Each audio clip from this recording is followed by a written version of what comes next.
J'espère que vous n'attendez pas trop de moi, parce que je ne suis pas spécialiste de l'analogie et de la comparaison. Moi, je suis spécialiste de l'argumentation, et j'ai travaillé notamment sur les argumentations comparatives et les argumentations par analogie, mais ce n'est pas mon domaine de spécialité particulièrement.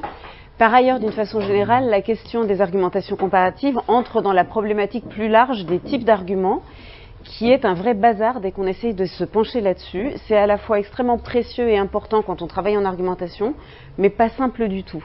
Donc, je vais essayer de vous présenter clairement des zones d'ombre, ce qui est un challenge qui ne va pas de soi. Par ailleurs, une autre chose, c'est que, comme d'habitude, et comme sans doute beaucoup d'entre vous, moi, quand je fais à manger, j'en fais toujours trop. S'il n'y en a pas trop, j'ai le sentiment que les gens n'en ont pas eu assez. Je vois des... Et ben pour les PowerPoint, c'est pareil. Donc j'ai à peu près 3 fois trop par rapport au temps qu'ils mettent imparti. Ce qui veut dire que je vais essayer quand même. Il y a des moments où je vais survoler, il y a des diapos que je vais sauter, mais si il nous reste un peu d'appétit, on pourra revenir à ça. Mais surtout, n'hésitez pas à m'arrêter quand vous avez envie, à me dire là où ça pose problème. Si ça pose problème pour vous, sans doute ça posera problème aussi pour moi, mais autant qu'on mette en commun nos perplexités. Donc surtout, n'hésitez pas à m'interrompre et ne vous dites en aucun cas, si vous ne comprenez pas, c'est parce qu'il y a un problème avec vous. En principe, si vous ne comprenez pas, c'est qu'il y a un problème avec ce que je vais vous exposer, qui est problématique. Alors, je vais être obligée de faire une petite introduction sur l'argumentation parce qu'on ne peut pas parler des argumentations comparatives ou des argumentations par analogie sans dire ce qu'on entend par argumentation, puisque c'est un terme qui a beaucoup d'acceptions, il y a beaucoup de façons différentes, tout aussi légitimes les unes que les autres, hein. Il y a beaucoup de façons différentes de l'aborder. Moi, je vous dis simplement comment moi je travaille pour que vous sachiez dans quel cadre on va se situer ici.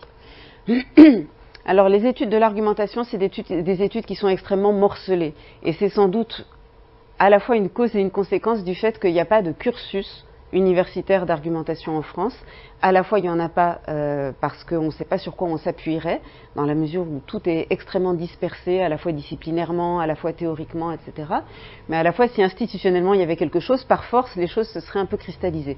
Pour le moment, malheureusement, ça part un peu dans tous les sens et c'est assez difficile de s'initier au champ de l'argumentation parce qu'on est obligé d'aller voir dans plein de domaines et c'est pas très économique comme secteur de recherche. Vous avez un éclatement disciplinaire que j'ai essayé d'illustrer ici en disant qu'on trouve de l'argumentation en psychologie et en particulier en psychologie sociale. Vous savez que la psychologie sociale, c'est la discipline qui s'intéresse aux attitudes et aux changements d'attitude. Donc de ce point de vue-là, elle peut s'intéresser à l'argumentation. En philosophie, en sciences de l'information et de la communication, en sciences politiques, en sociologie, en sciences cognitives, en littérature, en linguistique, qui est mon domaine d'ancrage disciplinaire. Et même dans les approches linguistiques, il y a des écoles qui sont extrêmement différentes. S'il y en a une dont vous avez entendu parler, c'est celle de Ducrot, j'imagine. Voilà, j'ai quand même des petits oui. Oswald Ducrot, c'est celui qui a réintroduit dans le champ des sciences du langage les problématiques argumentatives. Donc on lui doit vraiment beaucoup quand on travaille en argumentation. Mais c'est une approche qui est très spécifique.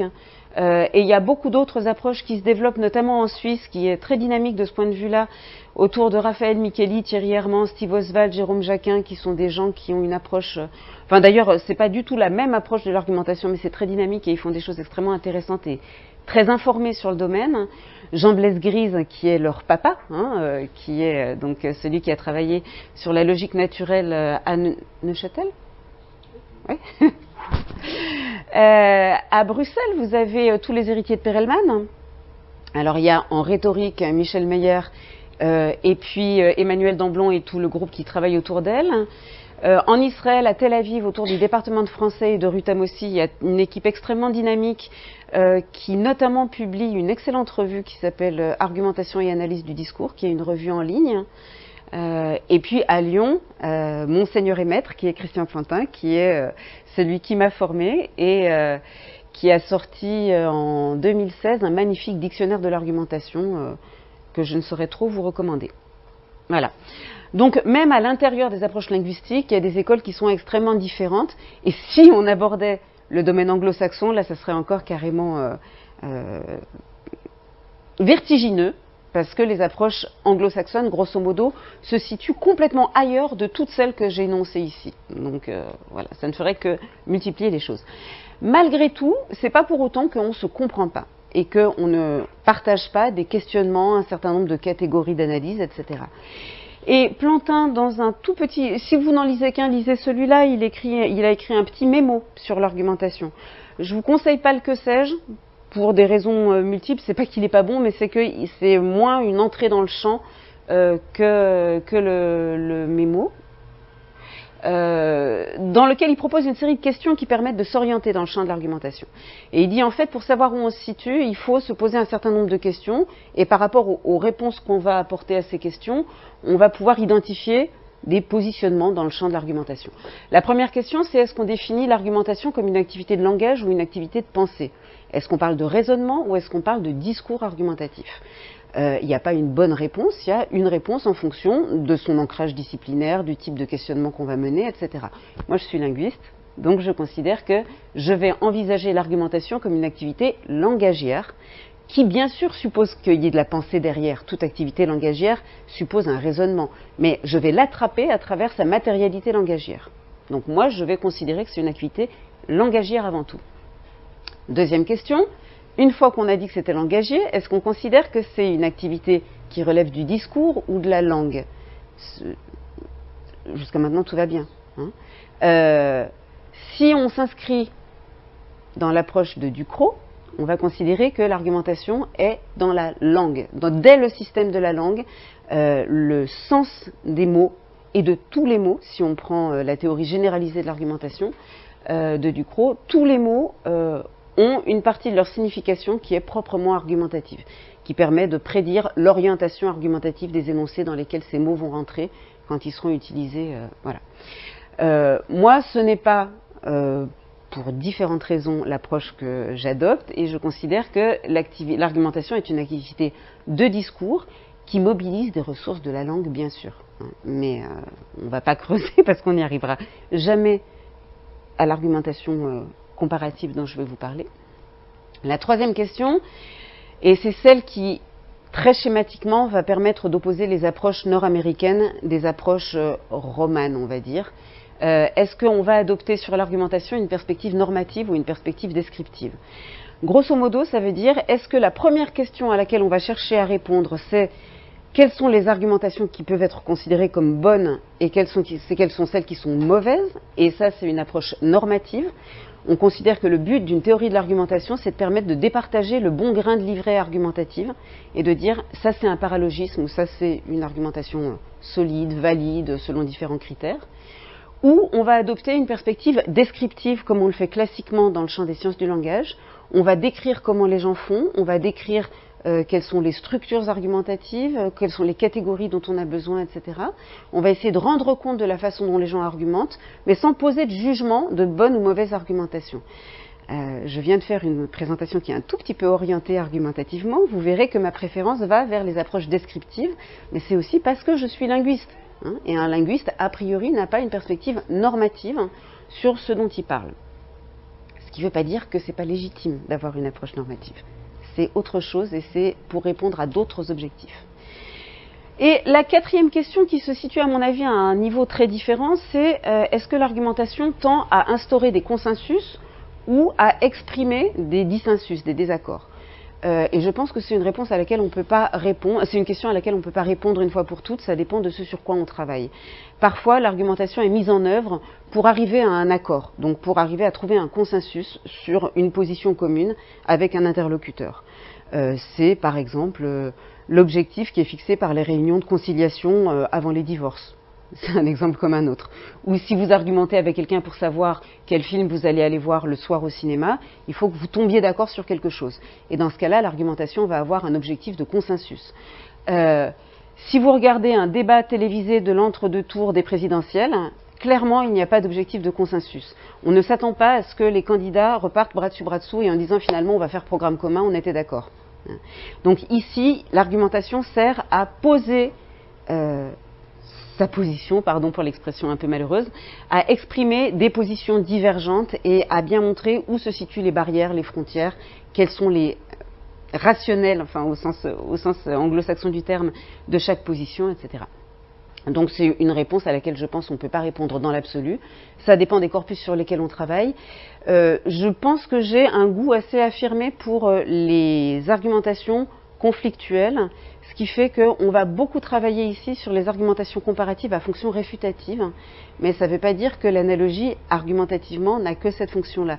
Il se trouve qu'en regardant mes fiches, je me suis rendu compte que j'ai une très très nette prédominance d'exemples qui sont conflictuels. Mais ce n'est pas lié à l'analogie en elle-même, c'est simplement lié à une orientation de recherche qui domine chez moi. Pour résumer, on se situe dans une perspective où on considère l'argumentation comme une activité communicationnelle, donc pas comme un produit logique, qui est mis en œuvre dans des discours en interaction. Donc pour argumenter, il faut avoir quelqu'un en face de soi.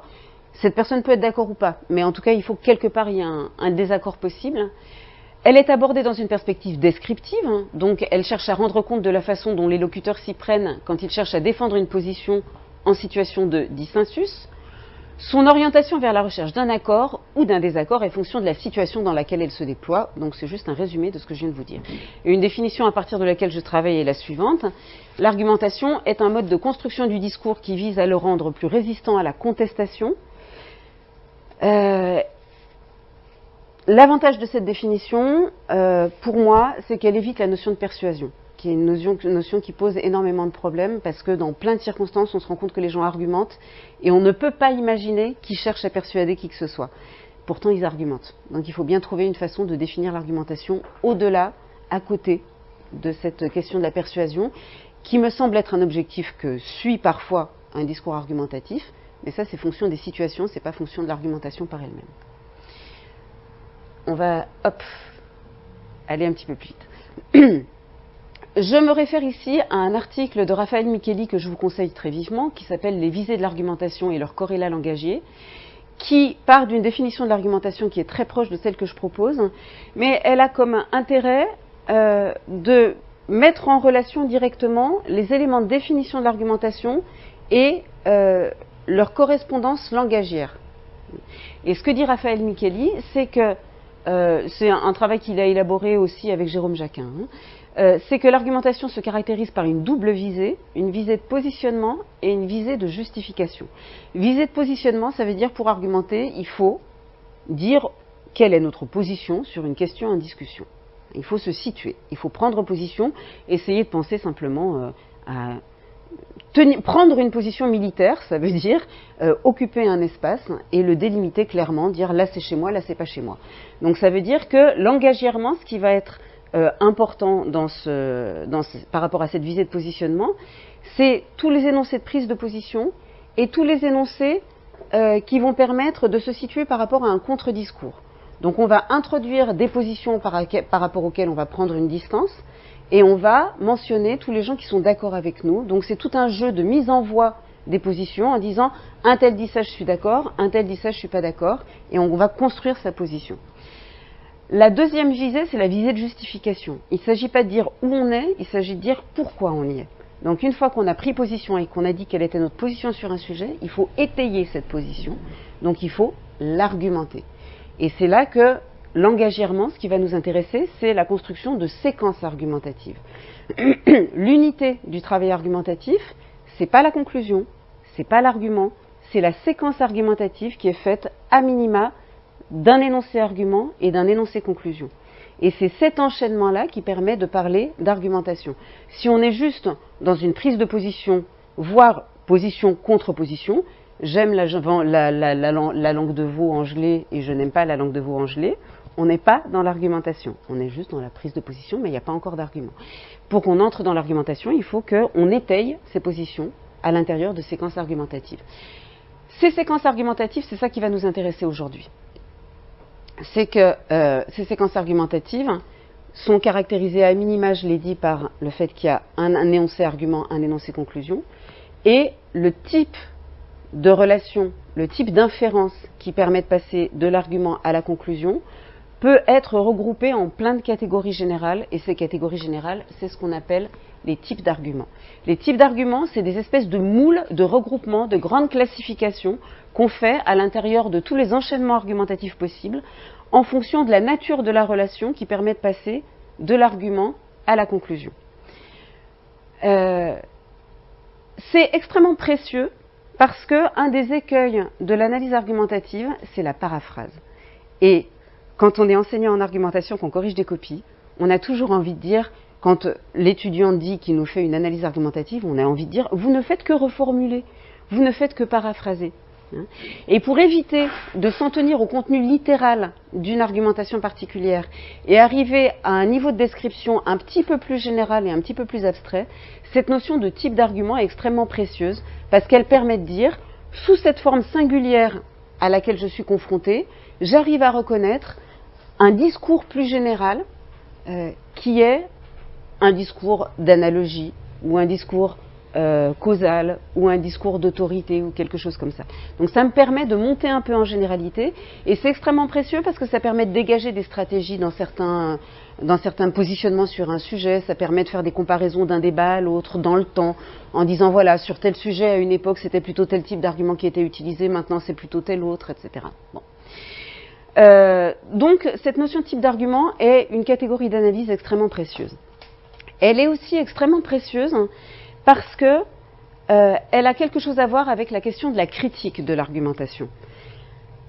On ne va pas critiquer ni réfuter de la même façon les argumentations selon le type dont elles relèvent. Par exemple,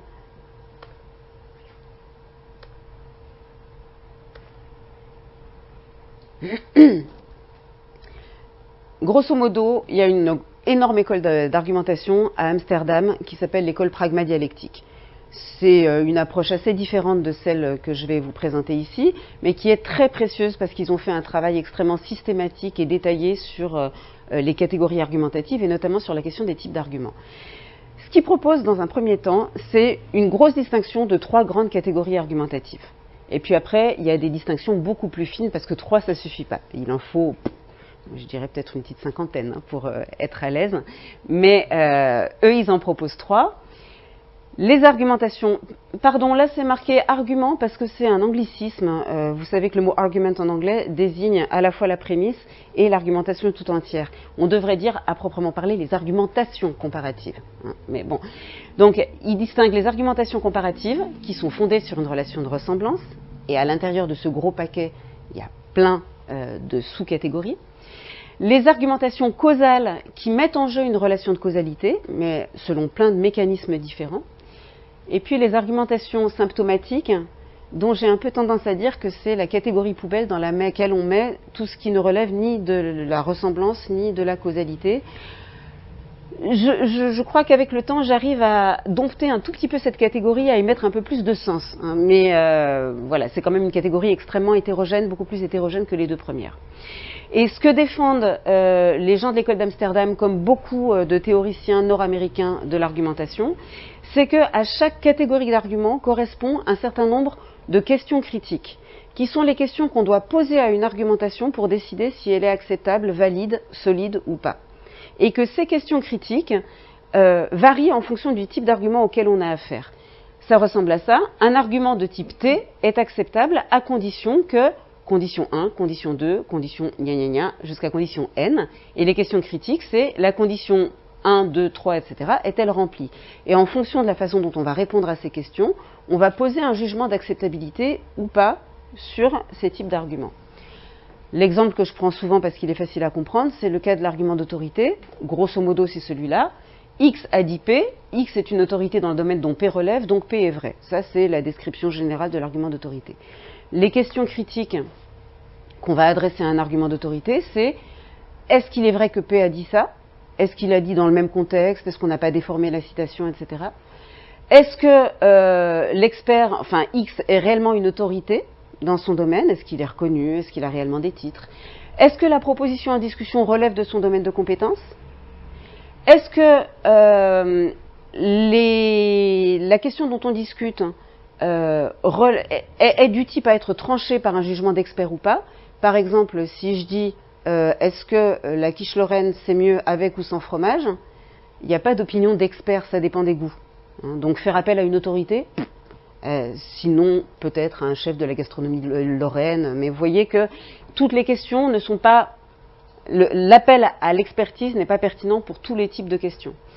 Donc voilà grosso modo les questions critiques qui portent là-dessus. Ce qui m'intéresse, c'est que cette notion à la fois de type d'argument et de question critique, c'est à la fois une catégorie savante, c'est ce que je viens de vous présenter. Il y a plein d'auteurs dans le champ de l'argumentation qui ont établi des typologies, qui disent voilà tous les types d'arguments qui existent, voilà les questions critiques qu'on peut leur adresser, mais c'est aussi une catégorie spontanée des locuteurs quand ils parlent. En fait, on peut très bien se rendre compte que les locuteurs ordinaires, quand ils sont engagés dans des argumentations, ont plus ou moins explicitement, plus ou moins consciemment, à l'esprit des grands regroupements argumentatifs. Ils vont pouvoir dire, par exemple, ton exemple n'est pas bon. Ou ils vont pouvoir dire, il ne faut pas généraliser. Ils vont pouvoir dire, ta comparaison, elle ne tient pas compte du fait qu'il y a des choses qui sont différentes, etc. Donc ils ont bien conscience du fait que on peut regrouper certaines argumentations en types. Et même quand ils n'ont pas les mots à leur disposition pour les nommer, on se rend compte qu'ils vont les réfuter en poursuivant les questions critiques qui sont propres à ce type d'argument. Même s'ils ne sont pas capables de dire « tu viens de produire un argument ad hominem tout quoque », n'empêche que la façon dont ils vont critiquer ça, ça va être celle qui est prévue par les questions critiques associées à ce type d'argument. Donc cette notion de type d'argument, elle est extrêmement intéressante pour ces raisons-là. C'est qu'à la fois, c'est une catégorie savante, mais elle a aussi une forme de pendant dans la compétence argumentative ordinaire. Ça ne correspond pas exactement, mais justement, les ajustements et les zones de non-ajustement sont particulièrement intéressantes à poursuivre.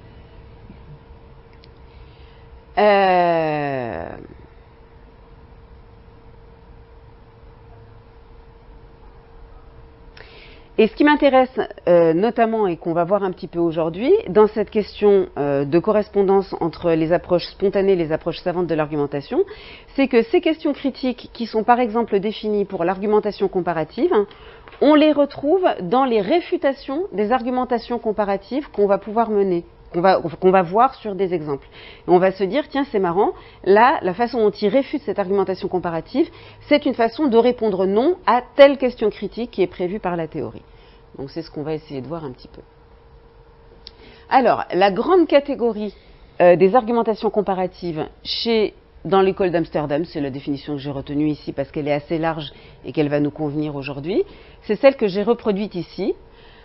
Dans une argumentation basée sur une relation d'analogie, une position est défendue en montrant que quelque chose auquel on se réfère dans la position est similaire à quelque chose qui est cité dans l'argumentation et que sur la base de cette ressemblance, on doit accepter la position finale. Donc en gros, on pose qu'il existe une relation de ressemblance entre un argument et ce dont on parle dans la conclusion. Quelque chose est vrai de l'élément qu'on prend comme comparaison, donc on doit le transférer à ce dont on est en train de parler, donc à la conclusion. C'est une définition assez large de l'argumentation par analogie.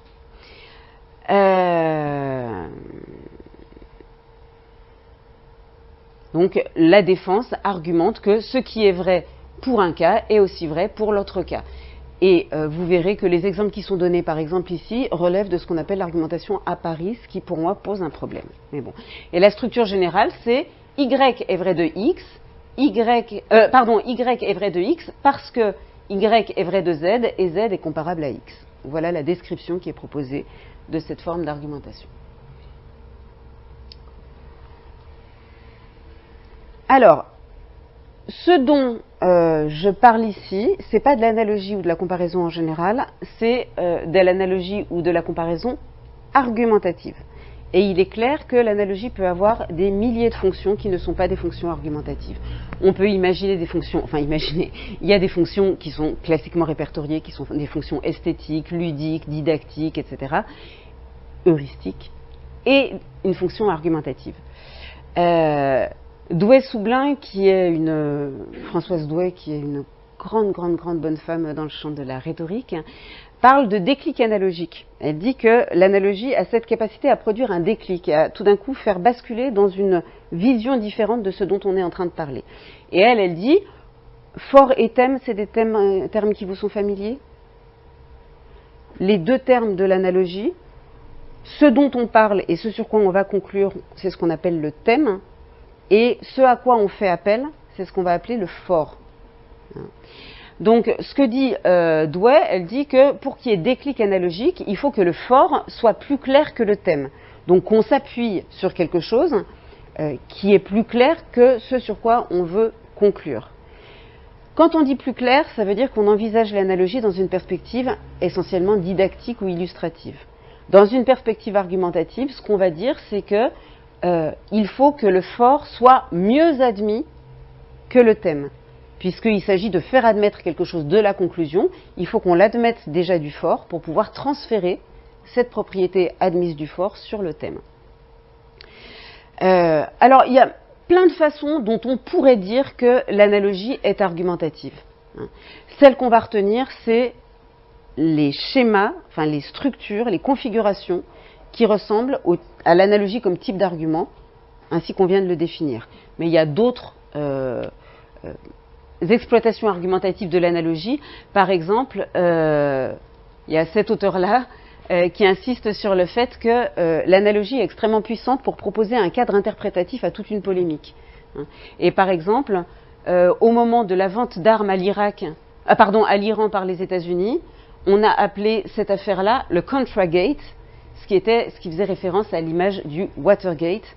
Et donc, juste avec cette analogie-là et ce rapprochement, ça a proposé une lecture globale de toute une polémique argumentative. Et c'est quelque chose qui est effectivement extrêmement puissant, mais ce n'est pas ce sur quoi on va travailler aujourd'hui. On va travailler davantage sur les séquences analogiques comprises comme des types d'arguments. Les questions critiques qui seraient propres aux argumentations comparatives selon l'école d'Amsterdam, c'est des choses comme ça. Y a-t-il des différences? Je vous fais de la traduction sauvage, alors si vous êtes plus à l'aise avec l'anglais, restez-en à l'anglais. Y a-t-il des différences significatives entre Z et X? On peut mettre le doigt sur ces différences de deux façons, en affirmant que Z a certaines caractéristiques que X n'a pas, ou inversement. Les deux formes de critique sont des critiques sérieuses, parce que baser une argumentation sur une relation par analogie suppose qu'on admette que X et Z partagent toutes les caractéristiques pertinentes pour l'argumentation. Donc ça, c'est la question critique fondamentale qui est à la base de l'évaluation d'une analogie. Mais les stratégies réfutatives qui exploitent cette question critique vont être beaucoup plus diversifiées. Donc on va pointer les distinctions, les dissimilarités, en disant des choses du type « ça n'a rien à voir ». On peut notamment pointer des ruptures de proportion, et on verra des exemples où en fait ce qui est critiqué dans l'analogie, c'est qu'elle ne respecte pas les proportions du fort et du thème. On va trouver beaucoup d'injonctions de ce type, ce qui montre qu'il y a une espèce de phraséologie de réfutation et de critique de l'argumentation par analogie, qui me plaît bien et sur laquelle j'aimerais bien travailler un peu plus longuement. Il faut comparer ce qui est comparable, il ne faut pas tout mélanger, il ne faut pas mélanger les serviettes et les torchons. L'anglais, c'est you can't compare apples with oranges, ce qui est... voilà. On peut proposer une contre-analogie. Proposer une contre-analogie, ça veut dire aller chercher un autre fort qui oriente vers la conclusion opposée. On peut trouver un autre terme qui relève de la même catégorie que le fort et le thème, mais qui ne présente pas la propriété, ce qui va perturber l'analogie proposée. On va retourner l'analogie contre celui qui l'a utilisé, c'est-à-dire là, on ne va pas chercher un autre fort. On reprend le même fort, mais on montre qu'en fait, il peut être interprété comme allant vers une conclusion opposée, ce qui est une autre stratégie. Et puis, on peut rejeter en bloc le procédé analogique comme non concluant, et c'est ce à quoi servent des expressions comme « comparaison n'est pas raison », qu'on trouve pour de vrai dans des échanges argumentatifs. Et l'expression latine qui correspond est « toute comparaison est boiteuse », mais celle-là, je ne l'ai encore jamais trouvée.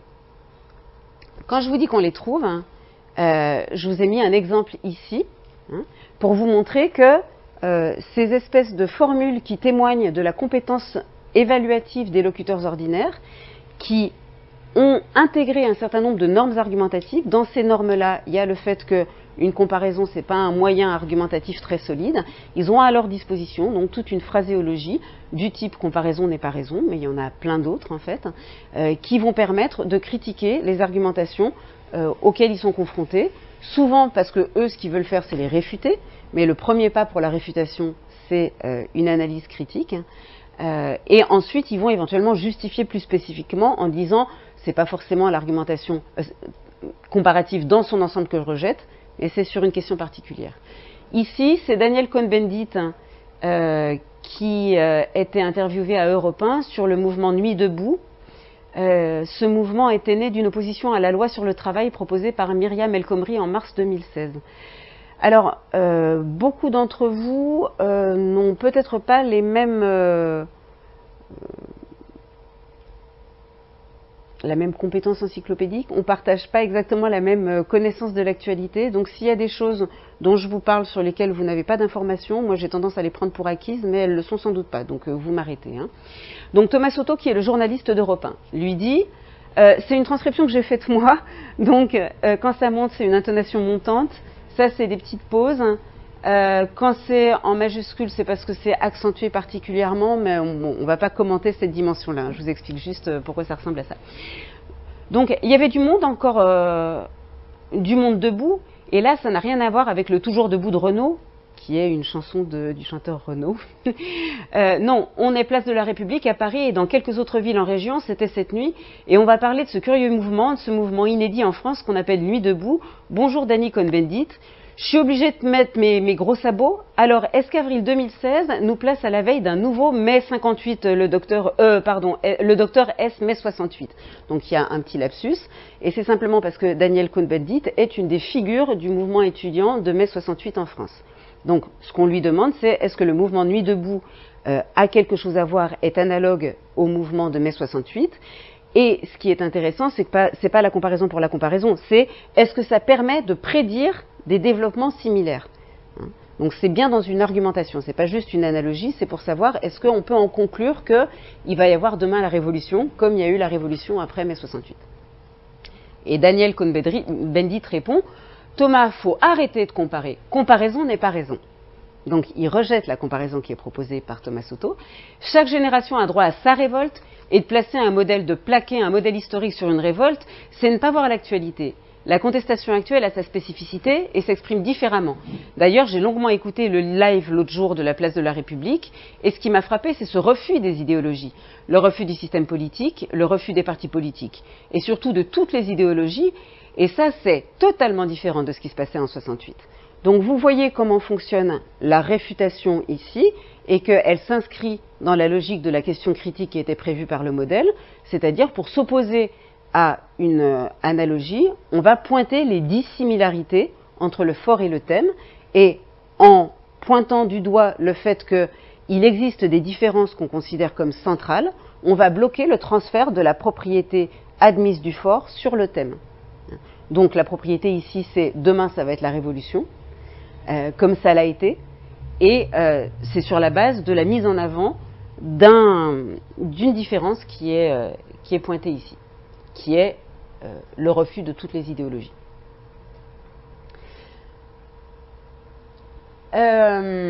Donc, il y a plusieurs... On en est à... On est à 45 minutes. Non, on est encore un peu. Oui, mais il y a encore... On en est à l'apéritif. Puis surtout, j'aimerais bien qu'on discute un peu.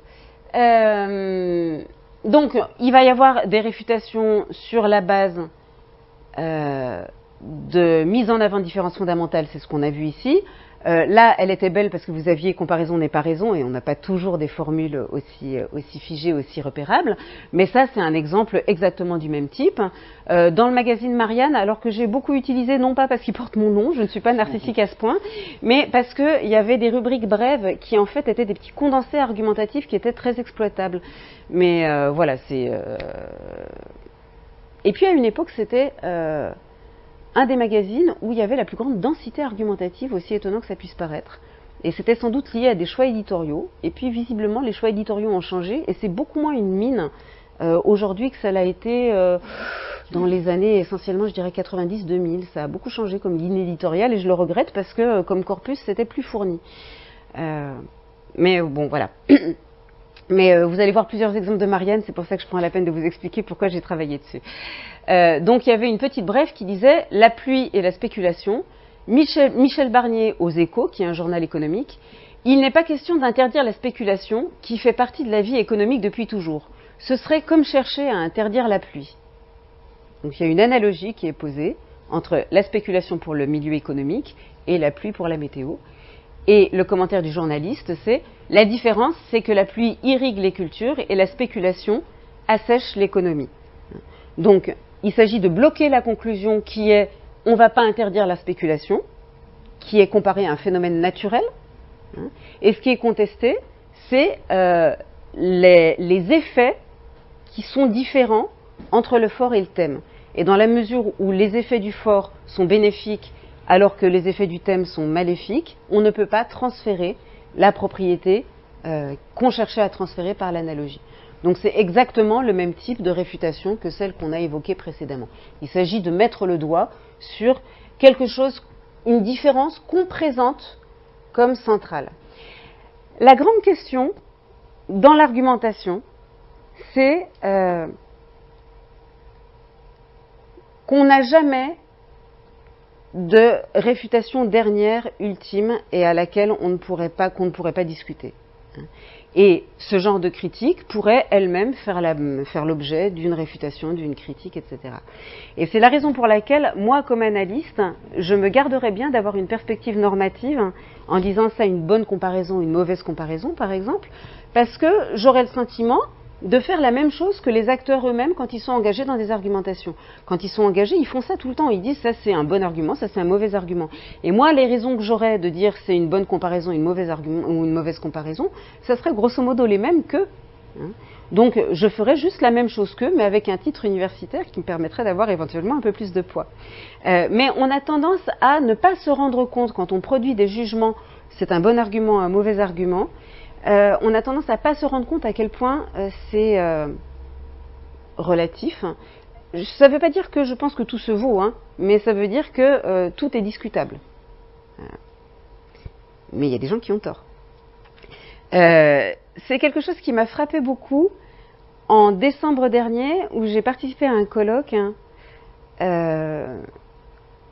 auquel participait Philippe Monneret également. Et à un moment dans sa conférence, il a dit quelque chose comme il y a des gens qui établissent une analogie entre l'abattage de je ne sais pas quels animaux et la Shoah, ce qui évidemment est une analogie absolument inacceptable.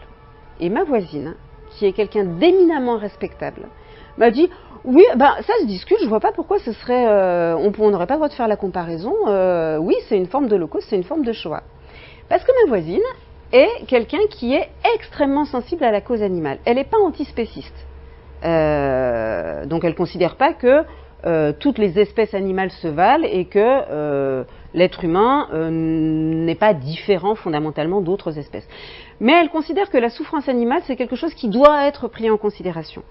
Et elle ne considère pas ça parce qu'elle est folle ou toquée, elle considère ça parce qu'elle a beaucoup réfléchi, beaucoup lu de choses sur la sensibilité animale et qu'est-ce que ça veut dire que la souffrance et quel degré de complexité un organisme doit avoir pour qu'on puisse se dire, par exemple, elle, qu'on mange cru une crevette, ça lui fait ni chaud ni froid parce qu'elle dit que son système nerveux n'est pas suffisamment développé pour qu'on puisse avoir, se dire la pauvre elle souffre. Le cri du brin d'herbe qu'on arrache, c'est pas quelque chose qui lui arrache des larmes. En revanche, elle considère qu'il y a des espèces animales où vraiment c'est éthique et incontournable de prendre en compte leur souffrance. Et dans cette mesure-là, établir un parallèle entre l'Holocauste et l'abattage sauvage et qui ne prend pas en compte la souffrance animale, c'est acceptable. C'est pas, on peut le discuter, mais c'est pas à exclure, voilà. Et ça m'avait frappé comme un exemple où les normes argumentatives qui vont nous faire dire cette comparaison est inacceptable, en fait, elles sont pas si partagées que ça, et on se rend compte qu'il y a des gens très raisonnables qui ont d'autres normes qui vont mobiliser à d'autres moments. Donc voilà, ça ne veut pas dire qu'une approche normative n'est pas possible, mais que c'est toujours intéressant de rester extrêmement prudent et de toujours se rappeler que il y a une diversité, ce ce qui ne veut pas dire que tout est relatif, mais qu'il y a une diversité de points de vue sur ce qui est acceptable et ce qui n'est pas argumentativement. Donc, réfutation par retournement d'analogie, c'est ce dont je vous parlais pour que vous ayez une idée un petit peu plus précise. L'exemple qui est souvent donné, c'est quand on fait un parallèle entre l'évêque et ses fidèles et le berger et ses moutons, c'est pour valoriser le rôle de l'évêque qui va guider et protéger ses moutons. Et l'analogie peut être reprise et orientée argumentativement très différemment si on se centre non pas sur le rôle de l'évêque mais sur celui des moutons, et en disant ça veut dire que les moutons ils sont soumis, ils obéissent, ils sont bêtes, ils réfléchissent pas, ils n'ont pas de libre arbitre, etc., etc. Donc c'est un renversement argumentatif d'une analogie. Ah, il y en avait peut-être une autre? Non, celle-là je ne l'ai pas. Bon. Voilà. Ce qui se discute aussi parfois, c'est un mode de réfutation des analogies, c'est de suggérer qu'elles ne respectent pas les proportions entre le thème et le fort. Et c'est ce que je vais vous montrer ici. C'était une intervention de Jean-Marie Le Pen, qui était président du Front National. C'est un exemple qui date de 2003, mais il est tellement beau que je m'en sers encore. Donc Jean-Marie Le Pen était intervenu dans l'émission 100 minutes pour convaincre. Il y avait eu plein de commentaires sur cette émission en disant regardez, attention, il y a la montée de l'extrême droite, ça rappelle les pires jours, les jours sombres de la montée du nazisme, etc. Et quelqu'un sur Internet commentait en disant si un débat avec Le Pen comme celui de ce soir est comparable avec les années noires en France et en Allemagne, alors on peut tout aussi bien comparer une discussion à propos d'un pet de lapin et la confrontation bien réelle avec un ouragan. Et c'est une structure argumentative qui est vraiment intéressante, parce qu'on réfute la première comparaison en lui opposant une autre comparaison. Et cette comparaison, comparer un pet de lapin à un ouragan, on se rend bien compte qu'il y a une rupture de proportion. Et que c'est pour ça que ce n'est pas acceptable comme comparaison. Et donc, on va transférer cette critique sur le thème, et s'il n'est pas acceptable de comparer Jean-Marie Le Pen et la montée du nazisme, c'est parce qu'il y a une rupture de proportion entre ce que représente Jean-Marie Le Pen et ce que représentaient les nazis dans les années 20-30. Donc, on a une contre-analogie qui est proposée et qui vient dénoncer très spécifiquement un défaut particulier qui est la rupture de proportion entre le fort et le thème. Et ce qui est intéressant, et ce dont on discutait un tout petit peu avant cette intervention, c'est que l'analogie est extrêmement puissante pour faire voir des choses sans les dire. Ici, il n'y a pas de commentaire et d'explicitation qui est « cette analogie ne tient pas parce qu'elle ne respecte pas la proportion entre les deux éléments qui sont comparés ». Juste le fait d'opposer une autre comparaison qui fait mieux voir le problème permet de critiquer et de réfuter la première comparaison. Et c'est une grande efficacité de l'argumentation. Alors, on a vu grosso modo la définition des argumentations comparatives. On a vu grosso modo les questions critiques et les voies de réfutation et la façon dont les catégories savantes et les catégories spontanées se rencontraient. Elles ne se recouvrent pas, mais elles se rencontrent.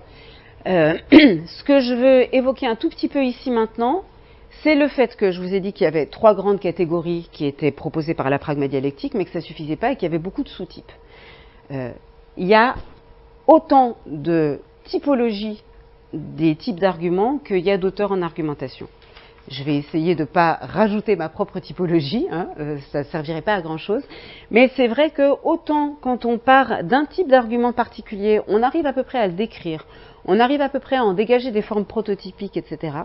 Autant quand on essaye de ranger ça, pas juste par une liste alphabétique, mais en opérant des regroupements, ça coince, et toutes les typologies qui sont proposées ont des zones d'ombre et des questions problématiques. Dans cette grande catégorie d'argumentation comparative, il y a différents sous-types qui sont identifiés. Alors soit ils sont identifiés formellement et on vous dit dans cette catégorie vous avez tel type d'argument, tel type d'argument, tel type d'argument, soit simplement vous regardez les exemples qui sont fournis et vous vous rendez compte que ça correspond à des sous-types particuliers. Donc les exemples qui sont donnés, tout ça c'est des exemples qui sont empruntés à la pragma-dialectique. Voilà. Vous avez, tu devrais donner à Myriam un cadeau d'anniversaire qui soit cher parce que pour l'anniversaire de Alice, tu lui as donné un cadeau cher. Ça c'est un exemple qui est donné comme exemple d'argumentation par analogie. c'est ce qu'on appellerait une argumentation a pari ou a simili, c'est-à-dire des cas qui relèvent d'une même catégorie doivent recevoir le même traitement. Dans cette argumentation-là, c'est plus ce qu'on appellerait classiquement une argumentation du particulier au particulier. Je pense que les télévisions qui sont faites par Philips sont bonnes parce qu'ils font aussi de très bons réfrigérateurs. Et en fait, on voit qu'on remonte à une catégorie générale qui est les produits électroménagers faits par Philips et que si on attribue une qualité à un de ces produits, on doit attribuer. Mais on ne dit pas pour autant que ça se ressemble, les télés et les réfrigérateurs. C'est vraiment, on remonte là à une catégorisation commune. Donc il me semble qu'on est un peu dans autre chose ici. Moi j'aurais tendance à dire qu'on est un peu dans autre chose. Un autre exemple donné, toujours, Van Emgroth n'existe pas. C'est Van Emeren et Grothendorst. Je suis désolée de ce raccourci-là, mais ils ont tellement écrit ensemble qu'avec Plantin, on s'est habitué à parler de Van Emgroth, mais c'est pas une personne. Hein, ne cherchez pas cet auteur-là. Donc, la méthode que je propose a marché l'an dernier, et ce problème ressemble à celui que nous avons eu l'an dernier, donc elle marchera encore. Et ici, on est dans ce qu'on appelle habituellement une argumentation par le précédent. Donc, on peut repérer les sous-types comme ça, en regardant les exemples et en se disant, tiens, si tous ces exemples sont donnés à propos des argumentations comparatives, c'est que l'auteur considère que l'argumentation par le précédent, du particulier au particulier, l'argument à pari relève de cette catégorie générale. Des fois, c'est dit simplement plus clairement. Hein. Par exemple, ici, donc toujours Emeren et Grothendorst, là c'est leur vrai nom, les sous-types d'argumentation basés sur une relation d'analogie sont par exemple faire une comparaison, donner un exemple et se référer à un modèle. Donc ça veut dire que ça fait partie pour eux des sous-types. Et il y a des choses qui sont catégorisées complètement autrement chez d'autres auteurs. En particulier, ce qui est problématique, là je vous jure qu'on ne va pas s'arrêter trop longtemps parce que vraiment c'est quelque chose qui moi me pose un énorme problème. C'est le rapport entre les questions de ressemblance et d'analogie et les questions de catégorisation. Si quelqu'un a une idée claire là-dessus, ça m'éclairerait vraiment beaucoup. Mais il y a beaucoup de choses qui pour moi relèvent de questions de catégorisation qui sont traitées par beaucoup d'auteurs comme des questions d'analogie. Le problème, c'est que quand je parle de questions de catégorisation, ça veut dire on va considérer que X et Y font partie d'une même catégorie. Et que comme ils font partie d'une même catégorie, par définition, ils vont partager un certain nombre de propriétés. Hein, si on appartient à une même catégorie, c'est qu'on a des propriétés en commun. Quand on a des propriétés en commun, ça veut dire que sous certains aspects, on se ressemble. Donc les questions de catégorisation et les questions d'analogie sont liées d'une certaine façon. N'empêche qu'on se rend bien compte dans certains cas que c'est traité, certaines questions sont traitées par les locuteurs dans leur formulation, dans leur réfutation, comme des questions de catégorisation, et parfois c'est traité comme des questions de ressemblance et d'analogie, et on ne sait pas trop pourquoi. Et Perelman, par exemple, les arguments a pari, considérer que ça fait partie des argumentations par analogie, ça pose un petit peu problème, parce que ce que dit Perelman sur les arguments a pari et la règle de justice qui est à la base de ces arguments a pari, c'est la règle de justice exige l'application d'un traitement identique à des êtres ou à des situations que l'on intègre à une même catégorie. Donc pour lui, ce qui compte, c'est la catégorisation. C'est pas que les choses se ressemblent, c'est que légalement, puisque c'est un philosophe du droit, Perelman, c'est que légalement, on considère que ça relève d'une même catégorie. Alors bien sûr, ça veut dire qu'il va y avoir des ressemblances. Et bien sûr que dans la façon de formuler les choses, des fois, ça va être formulé dans ces termes-là. Mais fondamentalement, c'est pas ça le problème. Là, j'ai travaillé dernièrement sur les commentaires qui ont été faits à la suite des attentats en France contre Charlie Hebdo et puis les attentats qui ont eu lieu après. Et sur toutes les dénonciations du non-respect de la règle de justice. C'est-à-dire tous les cas où, dans les commentaires, les gens disaient « c'est pas juste, il y a 2 poids, 2 mesures ». Et par exemple, on disait « il y a 2 poids, 2 mesures ». On disait « oui, alors là, c'est les locaux de Charlie Hebdo qui ont été attaqués, alors évidemment, tout le monde est dans la rue, mais si ça avait été les locaux de Valeurs Actuelles, personne n'aurait bronché ». Valeurs Actuelles, c'est un journal de droite. Voilà. On met met des protections policières devant toutes les synagogues, mais quand les églises chrétiennes se font incendier dans les pays musulmans, personne ne bronche. Donc il y a 2 poids 2 mesures. Et dans tous ces cas-là, et puis il y avait plein de commentaires aussi à 2 poids 2 mesures dans le traitement des victimes, c'est-à-dire il y a 10 morts en France et on en fait tout un pataquès, et il y a 500 morts en Irak et personne ne bronche. Il y a 2 poids 2 mesures. Et dans ces cas-là, il y a 2 poids 2 mesures est justifié par exemple dans le dernier cas en disant pourtant c'est tous des êtres humains. Donc on remonte à une catégorie commune pour dire qu'il y a des problèmes d'application des règles de justice et que l'argument à Paris devrait s'appliquer et n'est pas respecté. C'est vraiment vu comme une question de catégorisation. Or, c'est souvent traité les arguments à Paris comme des arguments par analogie. Moi, ça me pose problème. Je trouve que ça ne rend pas justice réellement à ce que je ressens comme étant au cœur de la chose. Je comprends pourquoi c'est proche et pourquoi on ne s'en sort pas. J'aurais pas de redistribution propre à proposer de toutes les catégories d'arguments, mais n'empêche que ces sous-types, ils sont sacrément problématiques. Dire d'une argumentation par l'exemple que c'est une argumentation par analogie, ça me pose un énorme problème. Pour moi, pour qu'il y ait analogie, il faut qu'il y ait un déplacement quand même entre le fort et le thème. Si on a juste une catégorie générale et un élément, pour moi, on n'est plus dans l'analogie. On est dans autre chose. Donc, bien sûr que l'exemple qu'on prend est censé ressembler aux autres membres de la même catégorie. Mais traiter ça comme une argumentation par analogie, moi, ça me pose problème. Bon, voilà ce genre de souci. Même chose pour, on considère souvent que les argumentations a contrario relèvent des argumentations par analogie. Le a contrario, c'est le symétrique du a pari. Donc, si on considère que le a pari ne relève pas de l'argumentation par analogie, on devrait aussi considérer que le a contrario n'en relève pas non plus. L'exemple que je voulais vous donner et que la diapo que j'ai insérée juste avant la conférence, c'est sur les argumentations a fortiori. Les argumentations a fortiori, elles sont très belles, elles sont assez complexes, mais elles sont très jolies. C'est si on admet telle chose, alors à plus forte raison, on va admettre telle autre chose. Ça veut dire qu'on a une espèce de hiérarchie qu'on établit, qui est le plus souvent implicite. L'exemple que je voulais vous donner, c'est celui-ci. Qui est un exemple en espagnol, mais on était sur l'anglais jusqu'à maintenant, donc ça devrait aller. C'est une publicité, je ne sais plus comment je suis tombée dessus, c'est une campagne. C'est quoi? C'est une campagne sur quoi?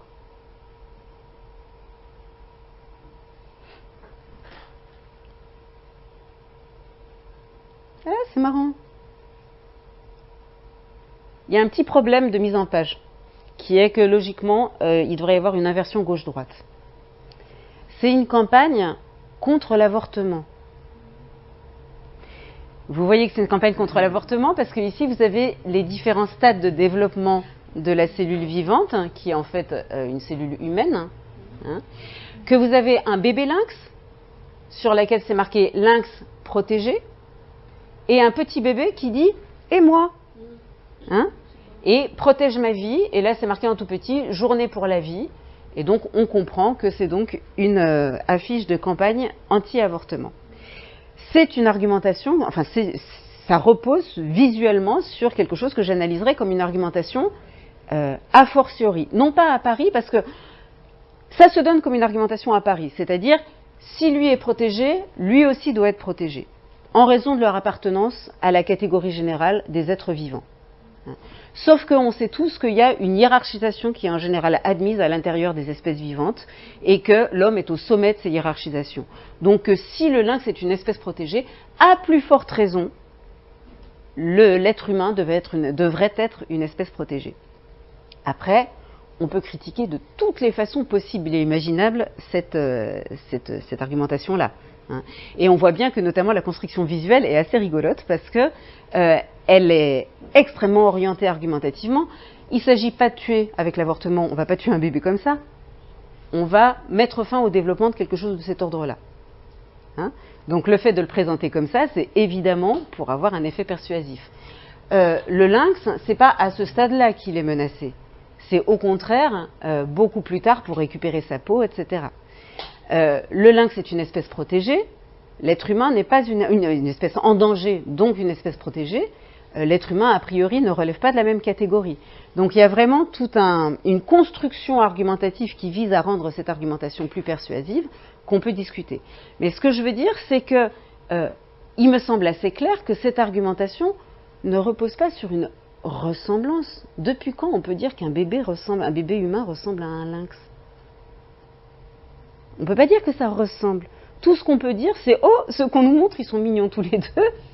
Mais ce n'est pas une ressemblance essentielle. Même un bébé moche, on devrait le protéger. Hein.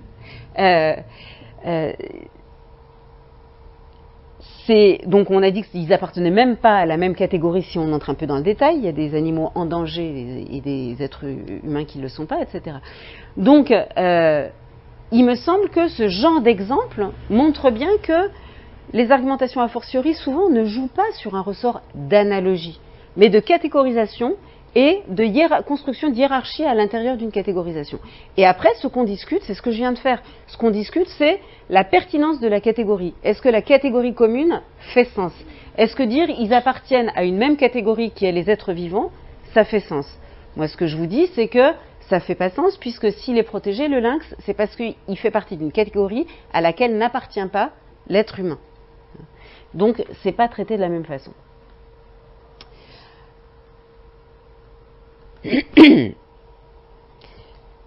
À l'intérieur, en dehors de ces...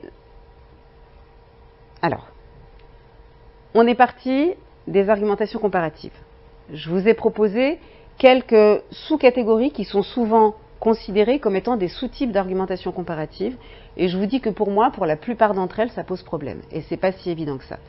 En revanche, il y a d'autres distinctions qui me paraissent faire sens à l'intérieur des argumentations comparatives, qui ne sont pas du tout de même nature, mais qui sont intéressantes dans la mesure où elles mettent en évidence des modes de discussion différents des argumentations par analogie.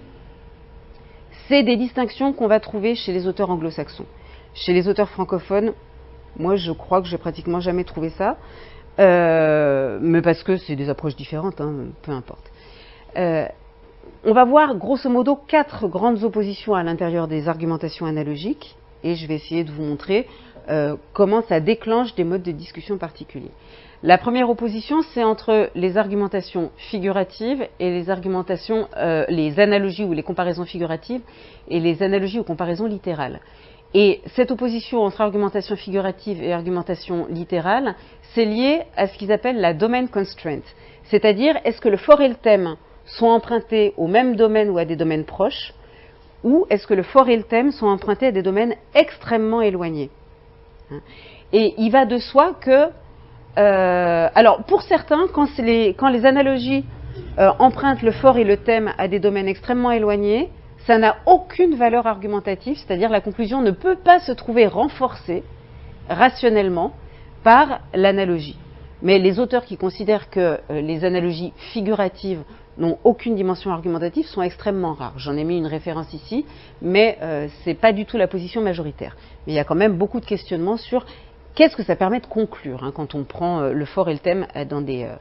Alors, le fait de jouer sur des domaines extrêmement éloignés, c'est le moteur de toute une famille de blagues dont les francophones reconnaîtront immédiatement la structure.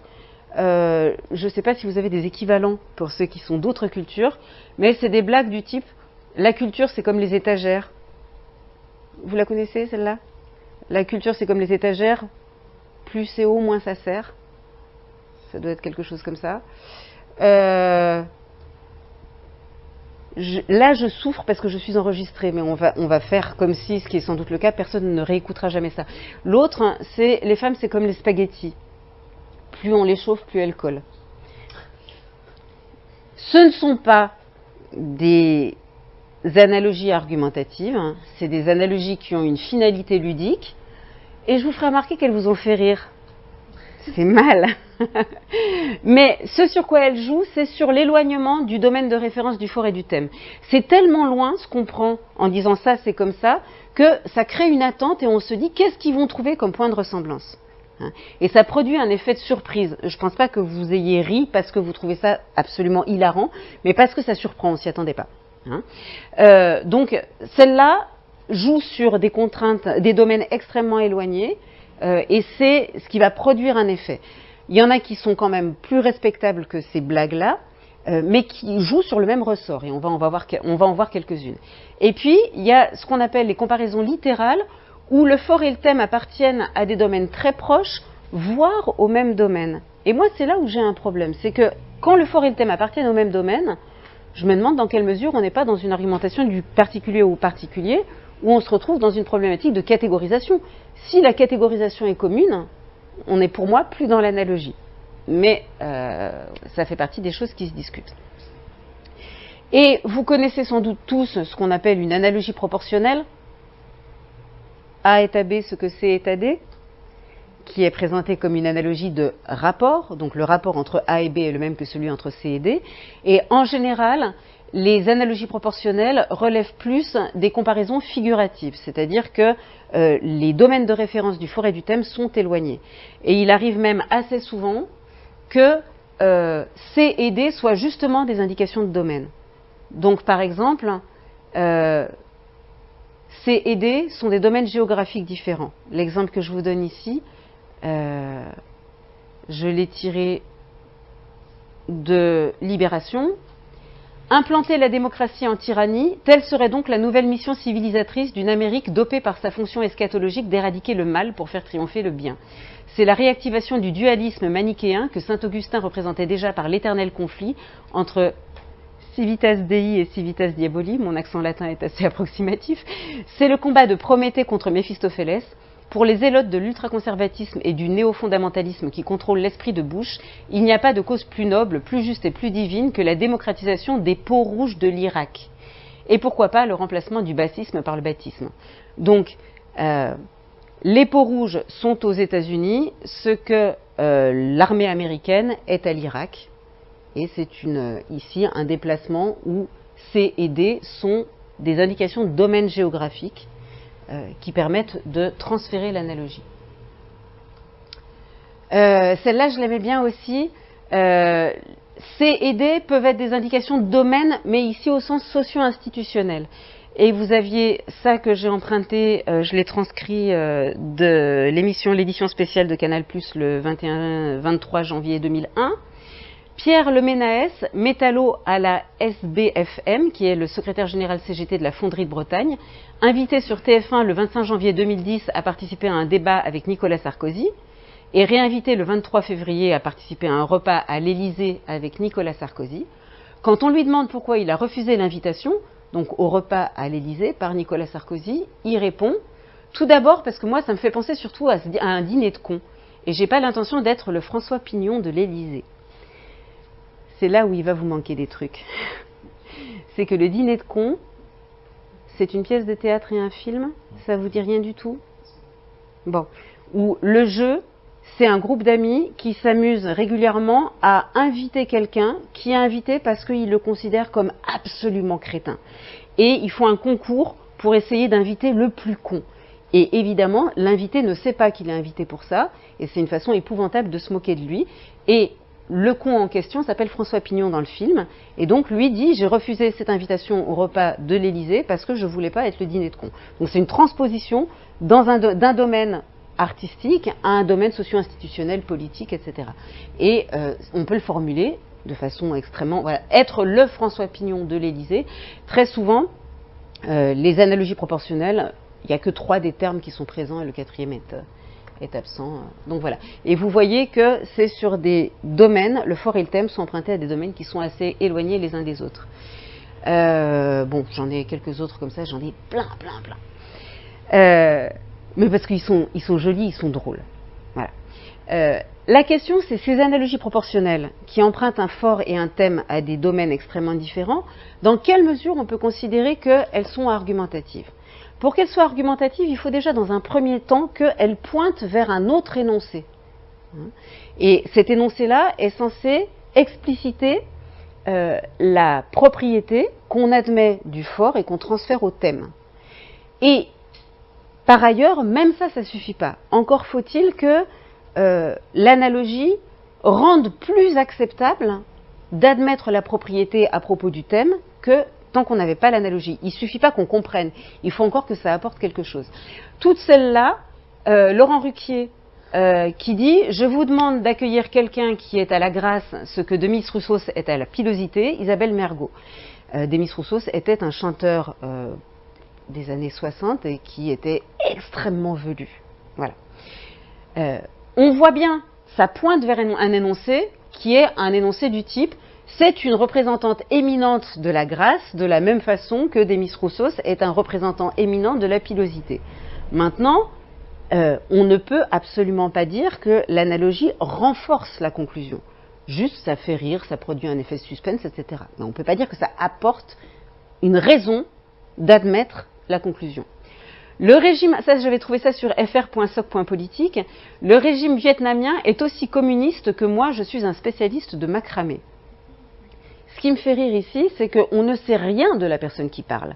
Et peut-être que c'est un spécialiste de macramé. Mais on suppose qu'il n'en est pas un et qu'on doit en déduire donc que le régime vietnamien n'est pas représentatif, n'est pas fondamentalement communiste. C'est avant tout un régime malade, autocratique, mais qui n'a rien à voir avec la doctrine communiste. Celle-là, elle est un tout petit peu plus intéressante, la troisième, c'est Philippe Séguin. Philippe Séguin, qui était un homme politique RPR à l'époque, qui était député des Vosges, et Jean Tibéry, pendant la campagne pour la mairie de Paris, disait de lui « Philippe Séguin, c'est le Kim Jong-il des Vosges ». Kim Jong-il, c'était le dictateur nord-coréen, et donc c'était une façon de dire quelque chose comme « il exerce son mandat de député des Vosges de façon autocratique ». Donc à la fois, on voit l'énoncé vers lequel ça pointe, et dans la mesure où là c'est moins incongru, ça renforce un petit peu davantage la conclusion.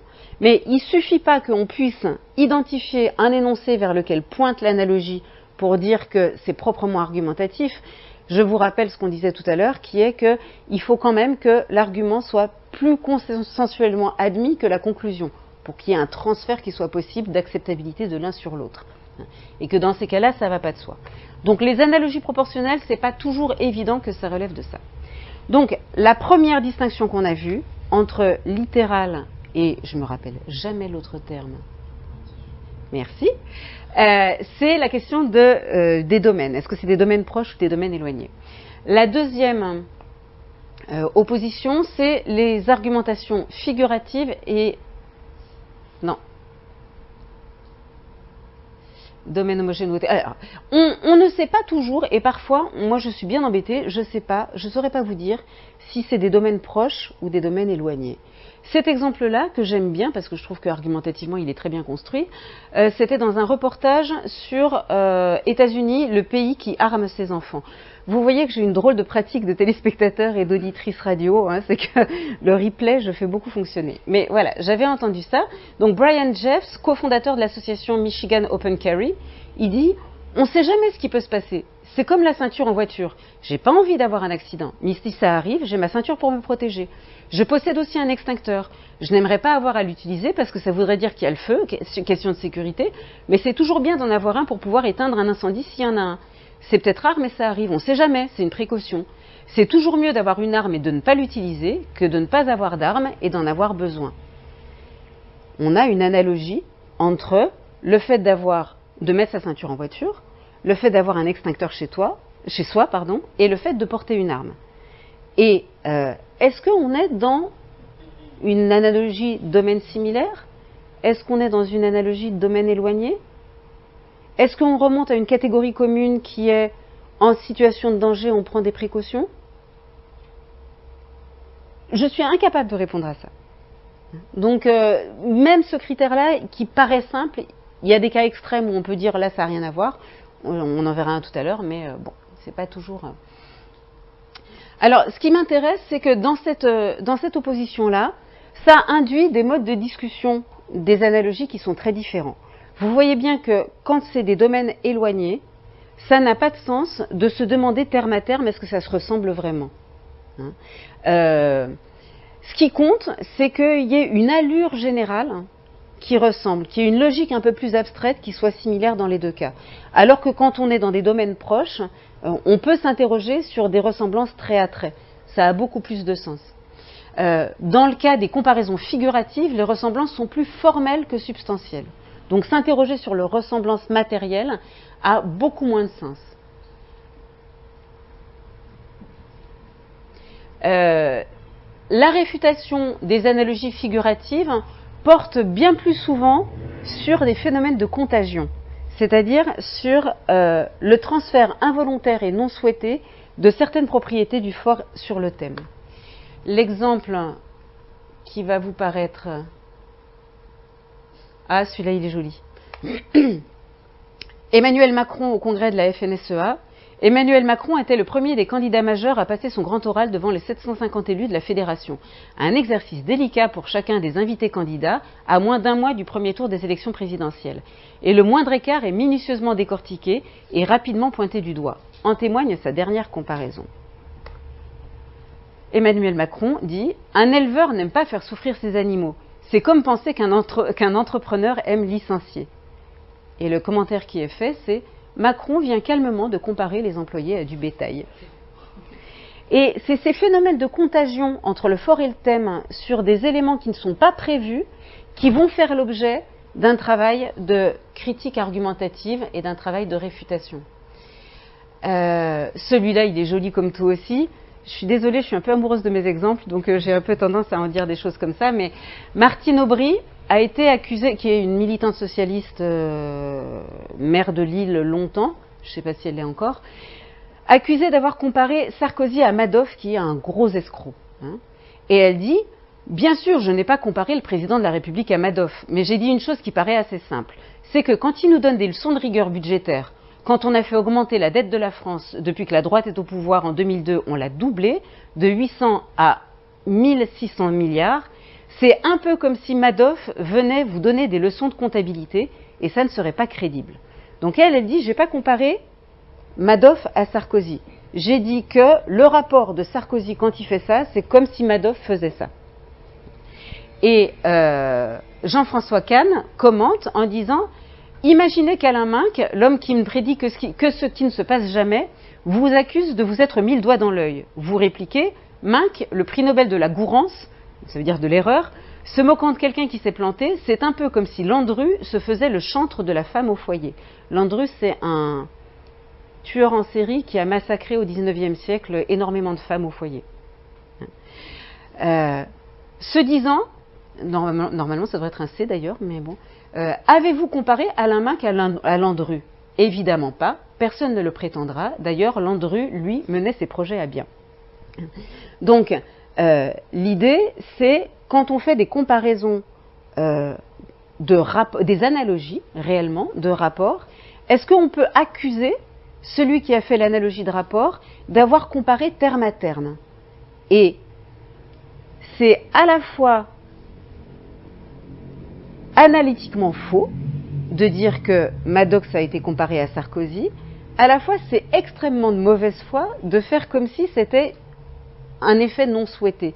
Bien sûr que c'est ce qu'elle visait, Martine Aubry, de rapprocher de cette façon-là les deux.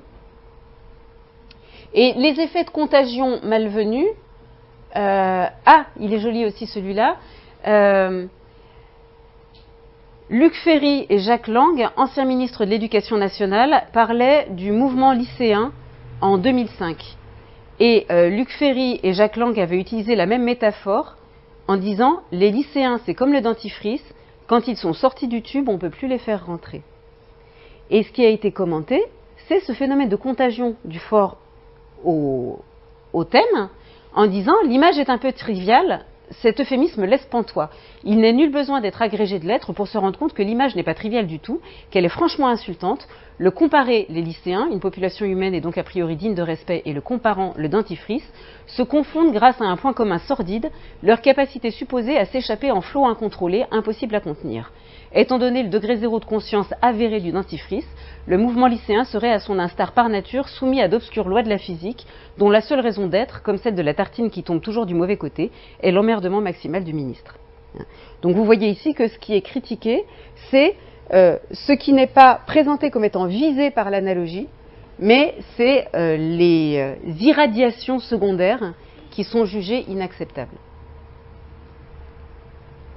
Bon, je vous enverrai si vous voulez les PowerPoint parce que voilà.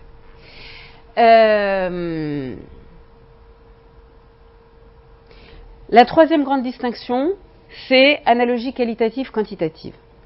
Cette distinction-là, elle est extrêmement fondamentale. Pour Perelman, les analogies quantitatives relèvent d'une catégorie tout autre que les analogies qualitatives. Mais vraiment, c'est dans deux grandes familles complètement séparées. Et je suis assez d'accord avec lui. Pour vous donner une idée de ce à quoi je pense quand je parle d'analogie quantitative argumentative, c'est des enchaînements de ce genre, c'est ce qu'on voit tout le temps dans les commentaires de scores électoraux lors des soirées électorales. J'ai travaillé là-dessus, en fait, sur la façon dont on argumente le jugement, c'est un bon score ou c'est un mauvais score, en disant ce score est meilleur que tel autre chiffre, donc c'est un bon score, ou ce score est pire que tel autre chiffre, donc c'est un mauvais score. Ce qui rationnellement est extrêmement discutable, hein. Mais ça donne des choses du genre. Ségolène Royal qui commente le score de François Hollande, ce score est exceptionnel, ça c'est la conclusion, et l'argument c'est puisqu'il dépasse en effet le score de 2007. Donc si en 2012 il a fait mieux qu'en 2007, c'est que c'est un bon score. L'argument qui est donné, c'est une comparaison quantitative. Pierre Laurent du Parti communiste qui commente le score de Jean-Luc Mélenchon, il dit c'est à la fois un très bon résultat, c'est la conclusion, parce que je rappelle que pour la gauche que nous représentons, c'est le meilleur résultat et de loin depuis 30 ans. Donc pourquoi c'est un bon résultat? Parce qu'il est meilleur quantitativement qu'un autre résultat. Évidemment, les adversaires de Mélenchon arrivaient à la conclusion inverse parce que ce à quoi ils comparaient le score de Mélenchon, c'était à ce qui était prédit par les sondages. Et comme le score était inférieur à ce qui était prédit par les sondages, la conclusion était c'est un mauvais score. Valérie Pécresse, en réaction aux commentaires des journalistes qui insistaient sur le fait que Nicolas Sarkozy était arrivé derrière François Hollande, donc la comparaison avec François Hollande lui était défavorable, elle disait Nicolas Sarkozy a réussi à devancer le Front National. Et la conclusion implicite était son score n'est pas si mauvais. Donc en fonction de ce avec quoi on compare quand on fait des analogies, des comparaisons quantitatives, on va changer l'orientation de la comparaison quantitative. Et cet exemple que j'aime beaucoup et qui illustre ce phénomène de l'habilité argumentative de la comparaison, c'est-à-dire sa capacité à changer d'orientation argumentative dès qu'on change le fort. C'est Raymond Domenech qui était entraîneur à l'époque de l'équipe de France et on lui demandait comment allait William Gallas qui devait disputer un match contre la Chine quelques jours plus tard. Et sa réponse était « Il va très bien, nettement mieux que s'il allait plus mal, mais nettement moins bien que s'il allait mieux ». Et ce que ça illustre en fait, c'est que la conclusion que vous tirez dépend de ce que vous choisissez comme fort. Si vous choisissez évidemment un fort inférieur, la comparaison va vous être favorable, donc vous allez avoir une conclusion positive. Et si vous choisissez un fort inverse, vous aurez une conclusion inverse. Voilà. Donc les analogies quantitatives, leur fragilité, de toute façon, d'une façon générale, évidemment, l'orientation d'une analogie dépend du fort qu'on a choisi. Mais c'est encore plus visible quand les analogies sont quantitatives, parce qu'on prend des repères quantitatifs où on veut, et on trouvera toujours quelque chose qui est plus, quelque chose qui est moins, et ça va changer l'orientation de l'argumentation. Donc je vous ai dit que des gens comme Perelman considèrent que ça relève de catégories, de types d'arguments complètement différents, et j'aurais tendance à être assez d'accord. Et les problématiques des gens qui travaillent sur les argumentations quantitatives et qualitatives sont extrêmement différentes. Donc voilà. Une autre opposition qui m'intéresse beaucoup, c'est la distinction entre les analogies a priori et les analogies prédictives qui sont dites aussi inductives. Grosso modo, c'est celles qui sont basées empiriquement et celles qui ne le sont pas. Quand le fort est inventé ou quand le fort est supposé avoir une réalité empirique.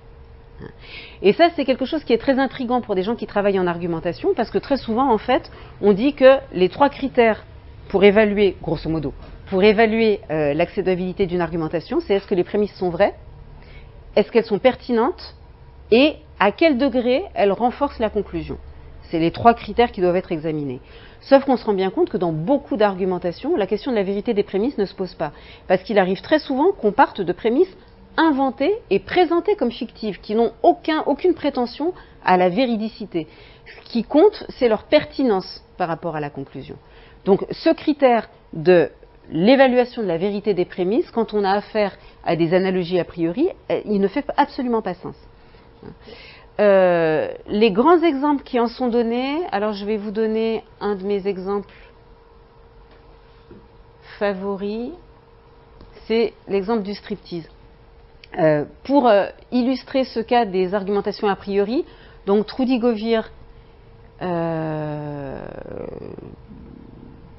dont je vous donnerai les références si vous les voulez, emprunte cette citation-là en disant voilà, ce à quoi l'auteur veut amener, c'est la conclusion que la pratique du striptease dans nos sociétés témoigne d'un rapport pathologique à la sexualité. Et l'argument qu'il utilise pour justifier cette conclusion, c'est de dire, imaginez une société, mais cette société n'existe pas, où des gens se réuniraient dans un théâtre pour voir quelqu'un monter sur scène avec une assiette à la main, couverte d'un torchon, qu'elle dévoilerait petit à petit, et au dernier moment, juste avant que les lumières ne s'éteignent, on s'apercevrait qu'il y a 3 côtes de porc dans cette assiette. Ne vous diriez-vous pas que cette société a un rapport pathologique avec l'alimentation ? Oui, vous vous diriez ça. De la même façon, vous devez vous dire que la pratique du striptease dans nos sociétés témoigne d'un rapport pathologique à la sexualité. Cette analogie que je trouve extrêmement bien construite et jolie, mais c'est sans doute plus joli en anglais, il est là,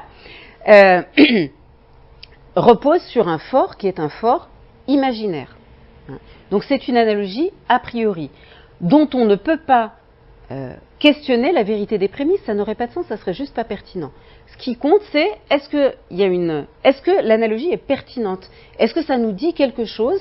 Est-ce que le jugement, oui, on se dirait que c'est pathologique, est-ce que ce jugement est partagé sur le fort? Est-ce qu'on peut le transférer au thème, etc. C'est ce genre de questions qu'on pourrait se poser. L'autre exemple, ils sont fous ces Américains, l'autre exemple qui est beaucoup repris et beaucoup discuté, c'est, vous l'avez vu en cours, c'est l'exemple du violoniste et de la femme enceinte. Bon, si vous l'avez vu, on ne reviendra pas là-dessus. Moi, ce qui m'étonne toujours, c'est que à chaque fois, j'ai une hésitation sur la conclusion qui est visée. Et à chaque fois, je me dis, mais bien sûr qu'il faut qu'on accepte de rester connecté au violoniste, sinon on le tue. Donc pour moi, c'est une argumentation qui est anti-avortement. Alors que, au contraire, c'est conçu comme une argumentation pro-avortement, ce qui montre bien que il y a vraiment des choses complexes dans ces... Ouais. Bon. Voilà les grandes distinctions qui sont proposées dans le champ des analogies et qui sont intéressantes dans la mesure où elles vont avoir des conséquences sur le mode de discussion de ces analogies. Une analogie a priori ne va pas être discutée de la même façon qu'une analogie inductive. Une analogie figurative ne va pas être discutée de la même façon qu'une analogie littérale parce que ça n'a pas de sens de les discuter de la même façon. Voilà, donc ce genre de choses que je trouve intéressantes dans ces distinctions-là, même si c'est pas toujours facile d'appliquer ces distinctions à des exemples réels. Et enfin, la dernière chose que je voulais aborder avec vous, c'est un type d'analogie que j'aime beaucoup. C'est ce qu'on appelle la réfutation par analogie logique. Alors, les analogies, elles ont plein de fonctions différentes. Elles peuvent avoir une fonction constructive, défensive, à l'appui d'une thèse, et puis elles peuvent avoir une fonction réfutative, c'est-à-dire on va produire une analogie pour contrer un discours auquel on s'oppose. Les analogies qui sont appelées par Trudy Govir réfutation par analogie logique, c'est des analogies méta-argumentatives. Ça veut dire qu'il va y avoir une analogie construite entre deux analogies. Entre deux argumentations, pardon. L'idée...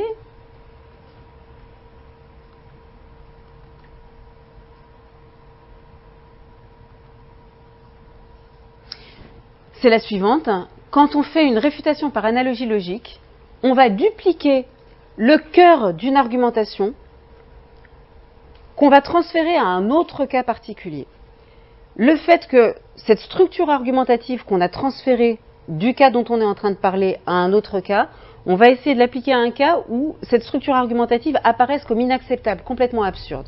Et on se dit, si dans ce cas-là, cette structure argumentative ne marche pas, on voit bien qu'elle est absurde, comme c'est la même que celle du sujet dont on est en train de parler, ça veut dire que l'argumentation sur laquelle on est en train de travailler n'est pas acceptable non plus. Donc, la technique de réfutation une argumentation en construisant un parallèle logique me semble intéressante de différentes façons. Pour les lecteurs de ce journal étant Informal Logic, l'intérêt principal de ce mode d'argumentation est que ça comble le fossé qui existe entre les approches formelles et les approches non formelles de l'analyse argumentative. Comme les approches formelles, cette technique est basée sur la perception que l'argumentation qu'on cherche à réfuter a une structure, relève d'une structure générale, qu'on peut retrouver dans d'autres cas. Si cette structure est biaisée, est inacceptable dans la présentation d'un autre cas particulier ou qui observe la même structure, alors l'argumentation dont on est en train de parler est réfutée. Mais comme les approches non formelles, la réfutation par analogie logique ne nécessite pas le recours à une symbolisation de l'argumentation, et le plus souvent, on n'a même pas à expliciter les règles d'inférence qu'on dénonce comme étant biaisées. Et moi, ce que j'aime beaucoup là-dedans, c'est que c'est un mode de réfutation qui n'explicite pas les raisons rationnelles pour lesquelles on va critiquer l'argumentation en question, mais qui montre, qui vraiment fait surgir à partir d'une analogie la dimension biaisée de l'argumentation. Donc c'est extrêmement spectaculaire et parlant. Et par ailleurs, moi ce qui m'intrigue beaucoup, c'est que c'est un type de réfutation qui est assez répandu et qui pourtant nécessite une compétence argumentative assez aiguisée. Parce qu'il faut arriver à reconnaître une structure logique parallèle dans deux argumentations très différentes. Formellement, non pas formellement justement, pardon, dans leurs détails, substantiellement très différentes. C'est des cas qui sont très différents. Et moi, ça illustre un de mes chevaux de bataille, qui est que les argumentations ordinaires sont extrêmement riches, complexes et sophistiquées, et qu'on a tendance à les disqualifier en se disant on va travailler que sur l'argumentation philosophique, et c'est extrêmement dommage, parce que au quotidien, on entend des choses absolument complexes et merveilleuses quand on tend l'oreille. Alors, je vais vous en donner quelques exemples, et puis après, on va juste discuter autant que vous voulez de ce que vous voulez. J'essaie de vous trouver un en français, ce serait aussi bien.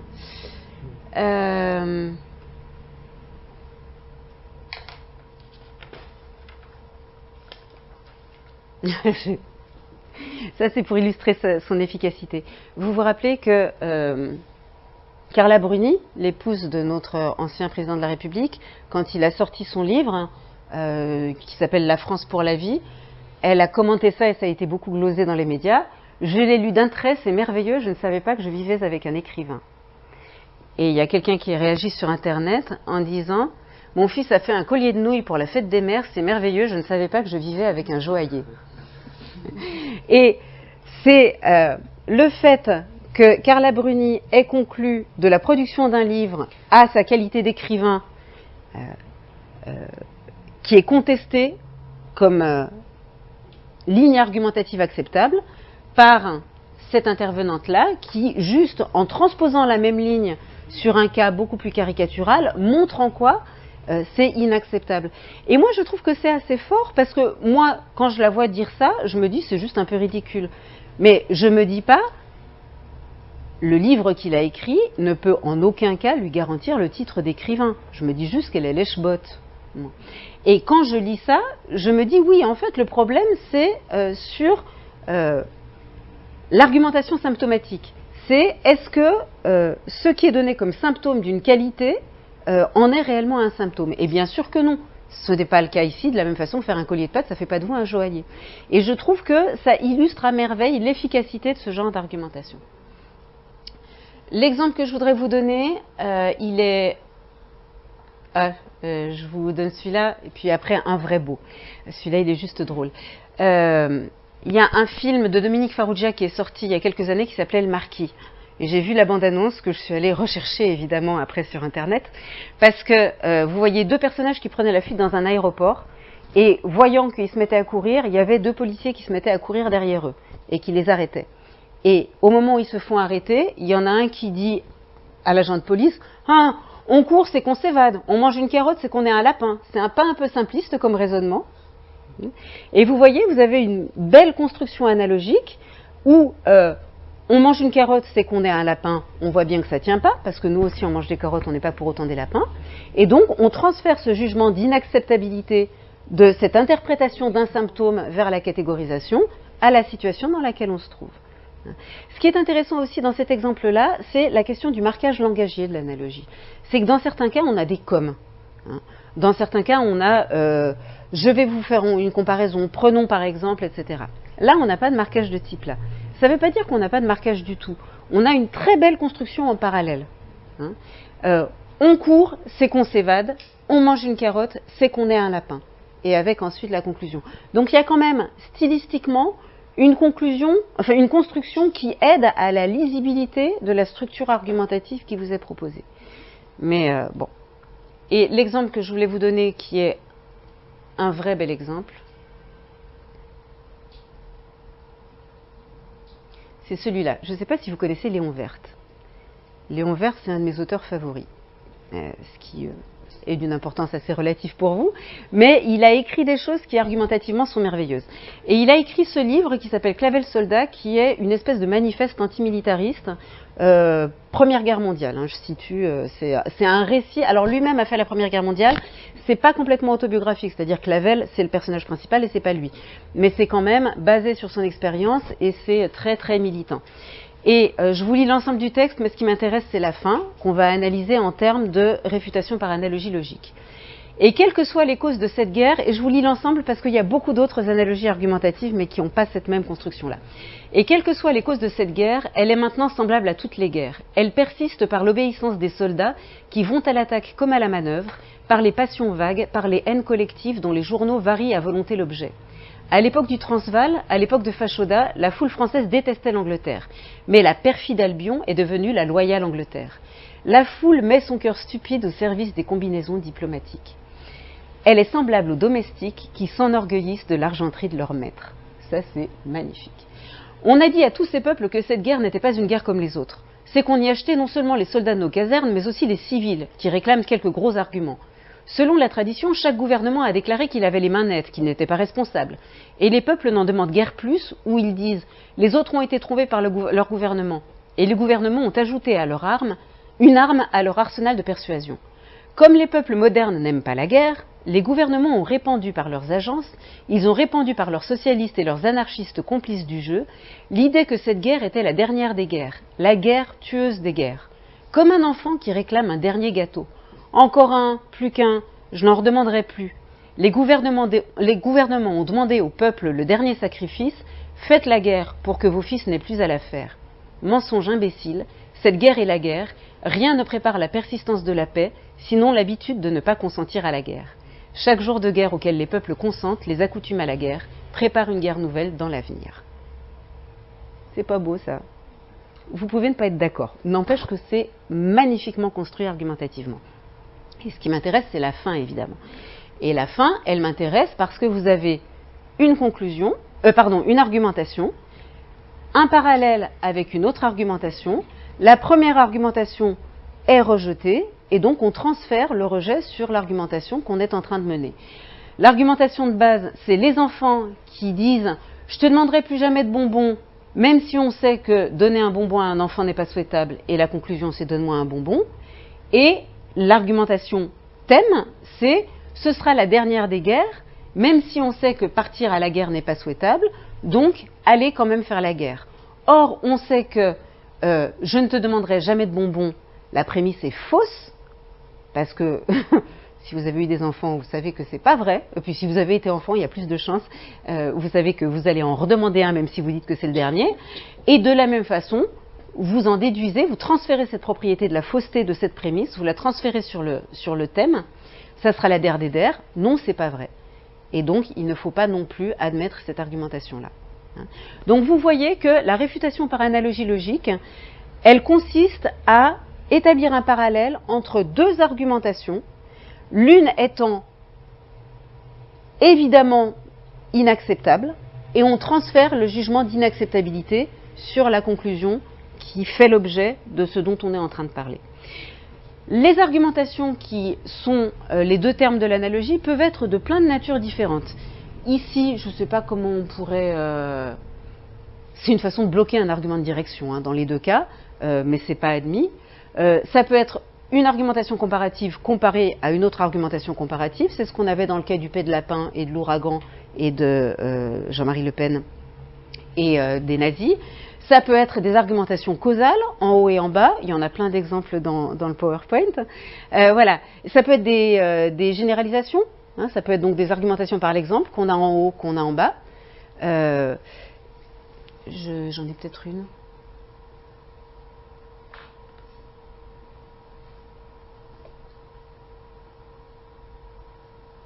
Ouais, bon. Voilà, ça peut être des argumentations de plein de types, mais ce qui est sûr, ce qui est nécessaire, c'est qu'on ait un fort et un thème qui soient tous les deux des argumentations. La grande difficulté, c'est qu'il ne suffit pas que le fort et le thème soient des éléments de discours pour dire qu'on a une réfutation par analogie logique. Des fois, on a des choses qui ressemblent, mais quand même, on ne peut pas trop dire ça.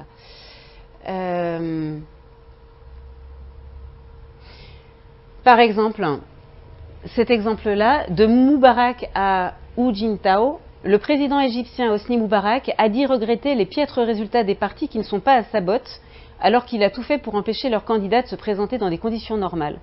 C'est un peu comme si le président Hu Jintao regrettait la faible audience des partis d'opposition en Chine. Vous avez bien une analogie. Situation fictive, hein, puisque c'est pas, on dit c'est comme s'il se plaignait, mais il ne l'a pas fait.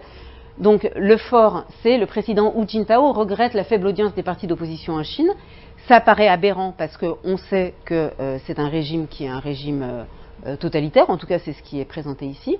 Et on est censé reporter cette condamnation, ce rejet de la position sur le thème. Sauf que ça, c'est pas une argumentation à proprement parler. Quelqu'un qui dit « je regrette la faible audience des partis d'opposition en Chine », le président de ce pays-là qui dit ça, on se dit c'est pas honnête, on se dit c'est contradictoire, mais on se dit pas c'est une argumentation. C'est une position qu'on rejette en tant que telle. Et donc c'est pas à proprement parler au sens strict une réfutation par analogie logique, parce que en haut c'est pas une argumentation, en bas c'est pas une argumentation. C'est des prises de position, mais c'est pas des argumentations. On peut pas distinguer un argument et une conclusion en haut et en bas. Et ça arrive à plusieurs. Alors ici c'est le cas.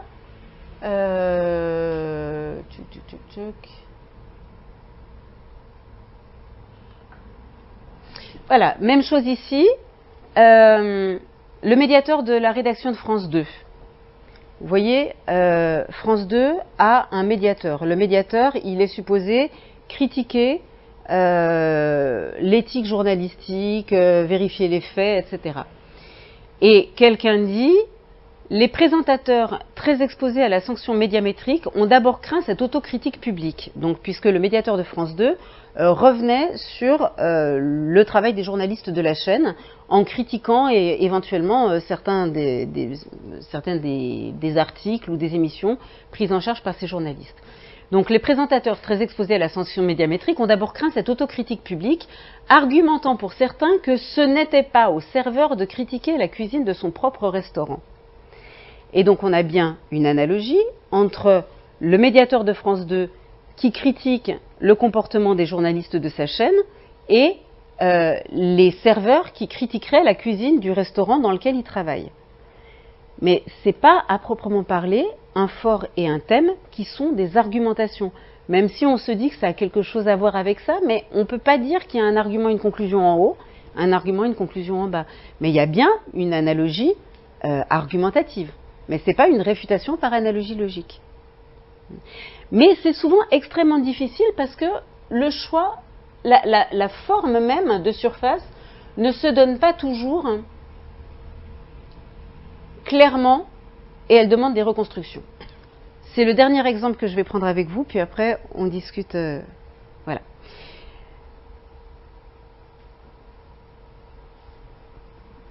Et je vérifie que c'est bien ce que je voulais. Ouais. Dans le magazine Marianne, toujours un fait divers. À la suite de l'acquisition d'un hôtel particulier transformé en maison d'hôte, un habitant de Charleroi en Belgique vit un enfer. En effet, le train de vie que son succès lui a permis d'acquérir a attisé les convoitises. Victime de plusieurs carjackings perpétrés entre 2001 et 2006, il se décide à déménager. Mal lui en a pris, la région wallonne lui réclame la restitution de la subvention de réhabilitation de son hôtel particulier, au motif qu'il n'a pas respecté son obligation de résidence. Et la justice d'acquiescer par un jugement surprenant, lui reprochant d'avoir affiché ostensiblement sa prospérité en circulant en Jaguar. dans une région économiquement pauvre et sinistrée. La JAG serait-elle au vol ce que la mini-jupe est au viol? Qu'est-ce qu'on fait de ça? Comment est-ce qu'on l'analyse? Et il y a plein d'analyses possibles. Celle vers laquelle oriente la formulation, c'est évidemment une analyse en termes d'analogie proportionnelle. A est à B ce que C est à D. On a les 4 termes qui sont donnés. La jaguar est au vol ce que la mini-jupe est au viol. Ce serait quoi d'ailleurs la conclusion visée?